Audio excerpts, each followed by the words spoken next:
Bonjour à toutes et à tous, c'est Loki. Nous sommes actuellement le 18 mars, il est 17h20 et nous allons voir ensemble ce qui s'est passé aujourd'hui sur les crypto-monnaies. Comme vous pouvez le voir, on est actuellement sur une map qui est dans l'intégralité dans le vert. On a de très belles performances au niveau de certains alts. Donc le Bitcoin est actuellement en train de remonter en force. On a également le BNB qui nous fait un 6,6%. On a le ADA qui nous fait actuellement un 9%. Il était plus haut cette nuit. Mais bon, pour le moment, ça reste une très belle performance. On a le Kusama qui nous fait un 20,5%. Nous avons le Siacoin aussi qui nous fait un 12%, donc très belle performance également. On a Atom qui nous fait 18,5%. On a ZRX qui nous fait un 19,6%. Nous avons encore Engine qui nous fait actuellement un 10%. Il était un petit peu plus haut cette nuit également. Mais celui-là, on en reparlera tout à l'heure. Au niveau de Kyber Network, on a fait également un 16%. CRV, je ne sais plus ce que c'est. On a le Chili's qui nous fait un 10%, Theta un 12%, donc magnifique. Et on a le Crow qui actuellement nous fait un 12, enfin un 22%. Mais par contre, il faut noter une chose. Tout à l'heure, j'étais sur TradingView, j'étais en train de regarder le graphique. Et on a fait un dump quasiment de 12% instantanément. Donc le token est actuellement extrêmement volatile, donc faites plutôt attention. Alors, nous allons vite fait voir sur le Scalpex. Alors, on peut voir qu'on a méché précisément donc sur la zone du précédent ATH que nous avons eu ici. Euh, dans l'immédiat, je pense qu'on est clairement en train de se faire racheter. On devrait envisager donc de repasser les 61 400 $, on va arrondir.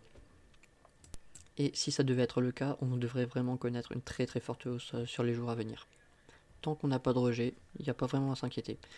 Au niveau des liquidations, on est un petit peu dans une période de plat, il ne se passe pas vraiment grand chose, donc pas de liquidation pour le moment, enfin très peu on va dire. Au niveau donc du Fair and Grade, toujours en euphorie modérée, au niveau de 72, on a le Social Index toujours à fond, Market Order Flow en position neutre, quasiment en légère recherche d'achat. Alors sur Cryptost, on a la société Meitu, donc ce serait l'équivalent de MicroStrategy, donc en Asie, qui a investi 50 millions de dollars supplémentaires en crypto-monnaie, donc c'est réparti sur le Bitcoin et l'Ethereum.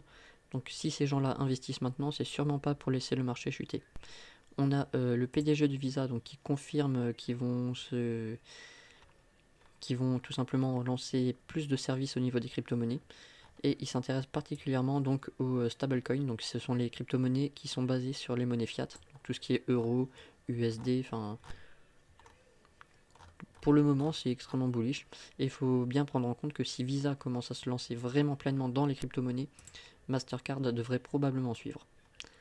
Ensuite, on a la banque donc Morgan Stanley donc, qui offre une exposition au Bitcoin donc à ses clients les plus fortunés.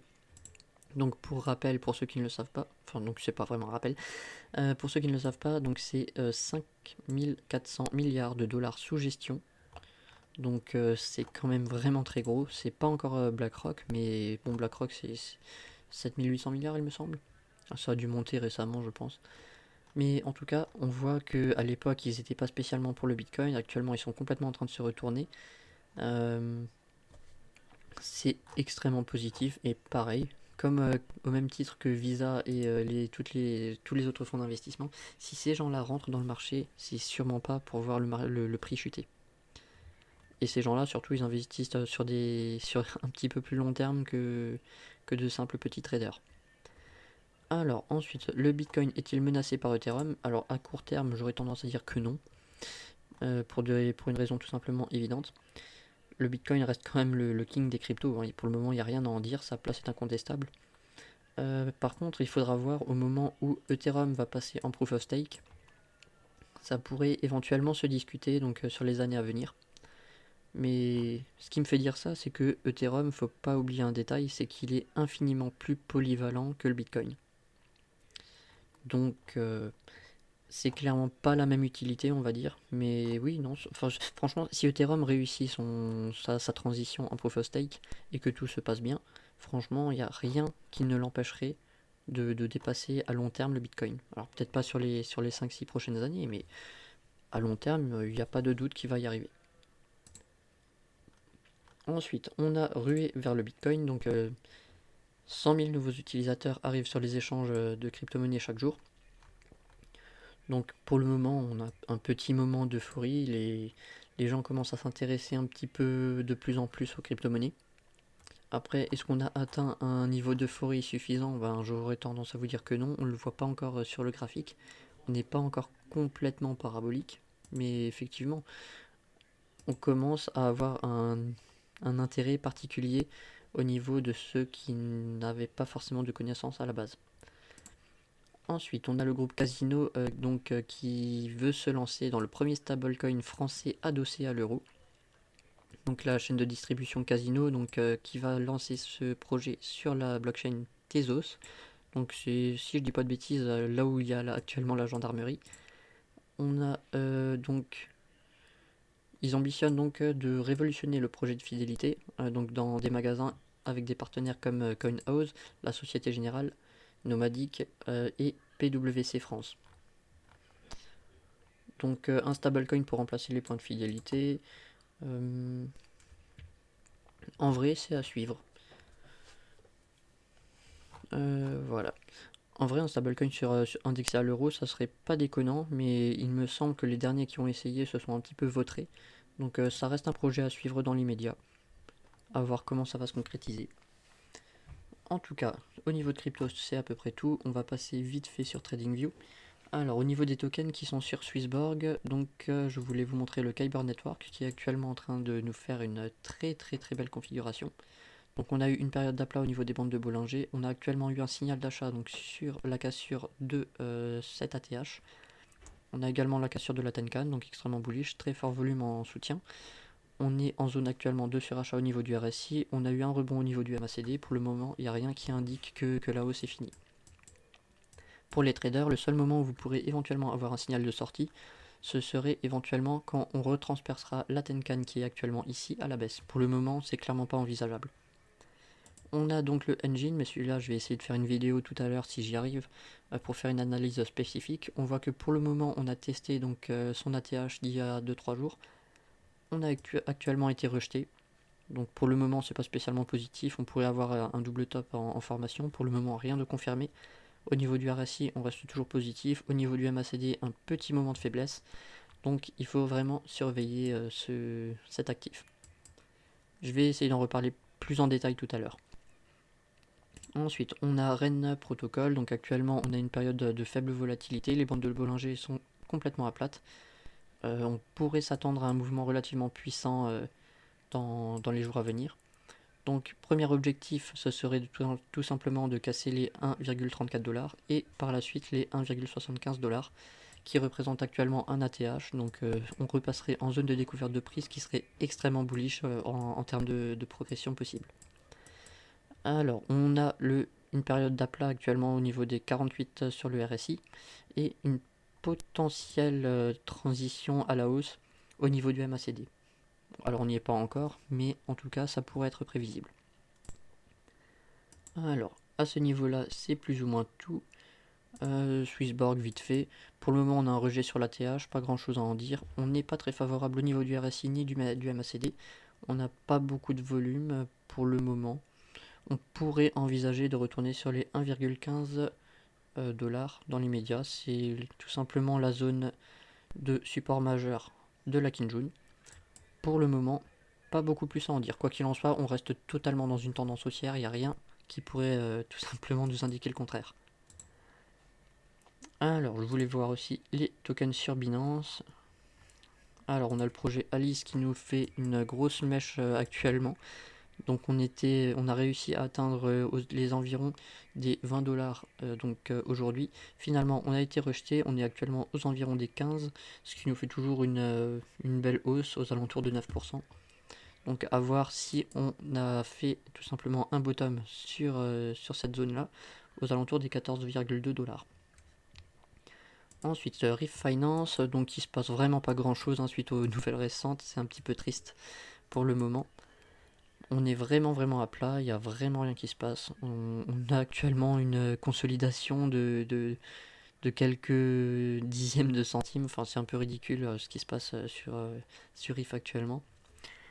J'espère vraiment qu'ils vont régler leurs problèmes, qu'on va tout simplement reprendre une belle tendance haussière. Pour le moment, on n'est pas réellement invalidé. Enfin, on a eu un double top, donc à faire attention quand même. Le RSI et le MACD sont pas très favorables. On a eu de très forts volumes vendeurs. Pour le moment, on n'est pas racheté. ça reste à surveiller. Alors, donc ça c'est bon. On va passer donc sur les tokens que je voulais voir avec vous aujourd'hui.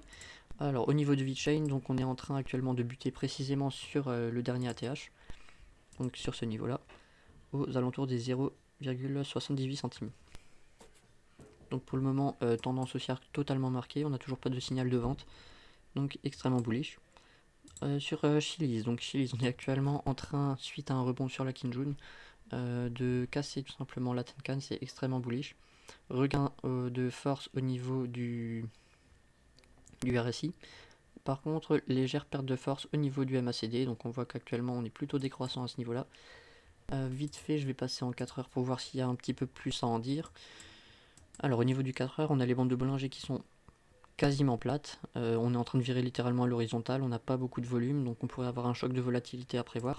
On a eu un rebond sur la Kinjun, donc extrêmement bullish. On est venu faire, il me semble qu'on appelle ça un marteau, si je me trompe pas, c'est une très grosse mèche vendeuse, mais un très petit corps. Donc comme vous voyez, on s'est heurté vraiment sur la Kinjun. On a tenté sur la bougie d'après, donc on a essayé tout simplement de la percer. Actuellement c'est pas le cas, on a été racheté et on est en train de maintenir clairement le niveau. Donc en réalité c'est plutôt bullish et on a le RSI qui est clairement en train de nous remontrer une reprise de la force acheteuse. Et au même titre que le MACD qui vient de croiser bullish, donc il y a cette nuit à minuit en fait. Ok, donc pour le moment c'est à peu près tout, ça reste relativement intéressant et je pense qu'on pourrait envisager de repartir à la hausse. Surtout si nous avons un signal d'achat sur la cassure de cette Tenkan en daily. Au niveau de CHR, donc on a actuellement un gros signe de ralentissement. Alors est-ce qu'on a actuellement un bottom? Pour le moment il n'y a rien qui est confirmé. On a eu un gros rejet, donc pour le moment on a notre ATH actuellement sur la zone des 60 centimes quasiment, 57 centimes à peu près. Nous avons testé la Kinjun, on a tenté de la traverser, actuellement on a un gros ralentissement. Le RSI n'est pas très optimiste et le MACD non plus. On a quasiment plus de volume, donc l'intérêt a l'air d'être passé pour le moment. Donc il va falloir suivre. Après, une période de perte d'intérêt pour maintenir le prix à plat pourrait éventuellement indiquer une potentielle reprise pour les jours à venir. Après, c'est peut-être pas tout de suite, on voit qu'on vient à peine de débuter la correction du mouvement. Pour le moment, il faudrait vraiment qu'on ait une phase de consolidation, donc un petit peu plus sur du court terme, on va dire. Pour le moment, ça reste un petit peu flou. Au niveau de BNB, alors au niveau de BNB, donc en daily, nous avons une période d'aplat sur le RSI, on commence à consolider, hein, on voit qu'on a une volatilité qui est actuellement plutôt réduite. Bande de Bollinger à plat, donc un mouvement à prévoir.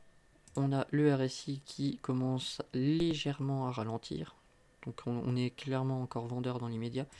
Je pense qu'on est actuellement dans une période clairement de consolidation. Pour le moment, il n'y a vraiment rien à en dire. Ce qu'on attend, c'est tout simplement de casser de nouveau la zone des 295 $. Et ensuite, nous avons donc l'ATH aux alentours des 330. Et ça pourrait être vraiment intéressant si on venait à casser ces zones de prix. En vrai, peut-être qu'on pourrait envisager de venir toucher peut-être les 500 $. Après, je ne vais pas commencer à annoncer vraiment des prix détaillés. On n'est pas vraiment devin. Mais de la part de Binance, ce serait pas vraiment surprenant. Donc au niveau du Bitcoin, on a actuellement un retest donc du précédent ATH, donc comme je vous l'avais dit tout à l'heure sur le Scalpex, donc vraiment précis, hein. Vous voyez au niveau de la mèche, on est vraiment pile poil venu tester la Tenkan qui est pile poil sur cet ATH. Donc maintenant ce qu'on aimerait voir, c'est vraiment de casser les 61 260 $. Les bandes de Bollinger sont actuellement largement accessibles, hein. On n'a clairement pas de mouvement vraiment trop, on n'est pas en surachat, clairement pas, hein. Ce qui est confirmé actuellement par le RSI, on n'a pas beaucoup de volume. Au niveau du MACD, on commence à avoir un rebond, donc comme je vous l'ai dit plusieurs fois, quand on a un rebond aussi fort sur le MACD, en général ce n'est pas pour rien. On a clairement un regain de force au niveau des acheteurs, donc c'est vraiment à suivre pour les jours à venir. Au niveau de Bell Protocol, donc Bella, alors il n'y a pas vraiment beaucoup de volume actuellement, enfin c'est pas qu'il n'y en a pas beaucoup, c'est qu'actuellement on est plutôt décroissant sur les jours à venir. On a eu un très très gros mouvement ici. On a eu un signal d'achat suite à la cassure de la Tenkan ici, donc il s'en est suivi par des bons volumes. Léger ralentissement tout de même, à noter. J'avais tracé cette ligne, alors je sais plus quand je l'avais tracé, je crois que c'était la ta séance hein, que on peut voir ici. J'avais tracé un niveau prévisionnel aux alentours des 4,6 $, donc à surveiller en vrai. Pour le moment, on n'a pas de signe d'inversion de tendance ni au niveau du RSI ni au niveau du MACD. Ensuite, nous avons Engine, mais il me semble que lui, j'ai envie de faire une vidéo tout à l'heure un petit peu à part pour être un petit peu plus, pour développer un peu plus le fond de ma pensée. Alors actuellement, c'est pas très positif. Dans la nuit, on avait touché donc les environs des 2,8 $, mais on a été rejeté donc sur le niveau de l'ATH que nous avons actuellement, donc 2,67. Donc à surveiller vraiment de près. Si on devait venir à clôturer à 1 heure cette bougie journalière au-dessus, on pourrait vraiment avoir une reprise haussière extrêmement puissante. Pour le moment, ce n'est pas le cas. Pour les traders, si vous voulez un signal de vente, le moment d'avoir un éventuel signal de vente, ce sera tout simplement la cassure de la Tenkan, ce qui actuellement n'est pas le cas. On voit qu'on est venu la tester hier, on a été clairement racheté, donc dans l'immédiat, il n'y a rien à dire. Toujours pas de signal de vente. Pour le RSI, on a une reprise de force au niveau du RSI. Par contre, au niveau du MACD, on a toujours un léger retournement, enfin, pas retournement, mais on a une perte de force au niveau des acheteurs, ça se ressent. Et pour le moment, c'est à peu près tout ce que je voulais en dire. Comme dit, je ferai une vidéo spéciale pour cet altcoin. Et au niveau de Wings, donc au niveau de Wings, on est en train de retester donc la zone de surachat. On est actuellement toujours en continuation suite au rebond que nous avons eu ici sur le MACD. Au niveau des bandes de Bollinger, on est toujours en train de continuer de s'écarter. Donc à ce niveau-là, pas grand-chose à dire. Ok. Alors, dans l'immédiat, si on devait avoir une chute de prix, on pourrait envisager d'avoir un support aux alentours des 34,7 $, donc plutôt positif. Après, je vais être honnête, je suis totalement bullish sur ce token pour la simple et bonne raison que actuellement vous avez eu ici un signal d'achat, donc cassure de Tenkan, donc c'est extrêmement intéressant. Et tant que vous n'avez pas la cassure de la Tenkan dans l'autre sens, donc avec une bougie rouge, vous n'avez pas de signal de vente. Donc pour le moment, il faut rester dans la tendance. Elle est clairement haussière, il n'y a rien qui indique un retournement. Donc pour le moment, restez dans votre position. Comme plusieurs alts, vous voyez que hier, on a également eu une très grosse mèche rouge. On a tenté de passer à travers, ça n'a pas été le cas, on a été racheté, donc on reste dans la tendance. Après, vous pouvez voir également que ça reste un token qui est relativement volatile en ce moment. Il y a des mèches un petit peu partout. On a eu à plusieurs reprises des bougies d'indécision, donc ici, et pour le moment, je vais être honnête, on reste clairement dans une période haussière. Il n'y a toujours rien à en dire, même si par moment c'est un peu indécis. Vous voyez qu'au final, on a clairement un sens qui est en train de se dessiner. Voilà, donc je voulais également voir une action. Non, c'est pas ici. C'est tout simplement, alors je l'ai sur T212, donc c'est Argo Blockchain. Donc que j'ai acheté tout simplement à ce niveau-là, aux alentours. Donc, alors je sais pas exactement ce que c'est cette monnaie, mais en euros, ça fait à peu près 10 centimes l'action. Donc vous pouvez voir que sur le premier mouvement, j'avais fait à peu près quasiment 1700%. Que actuellement, on avait eu, enfin pas actuellement, mais récemment, on a eu un top aux alentours des 2278%. Et actuellement, j'ai constaté quelque chose, c'est que on a une potentielle reprise haussière à prévoir. Les bandes de Bollinger sont vraiment à plat. On a en support la Kinjun. Au niveau du RSI et du MACD, c'est extrêmement bullish. On commence vraiment à avoir un ralentissement au niveau des vendeurs. Et j'ai éventuellement envie de dire que on a potentiellement la formation d'un triangle de compression. Donc je suis pas encore très bon en chartisme, mais en tout cas, on peut voir que si on relie ces points-là, on pourrait tout simplement envisager au moment de la cassure de ce triangle un très fort mouvement. Et en plus, ce qui me fait plaisir, c'est qu'on a actuellement la confirmation donc, des bandes de Bollinger qui sont actuellement en train de virer à l'horizontale et qui sont en train clairement de se resserrer.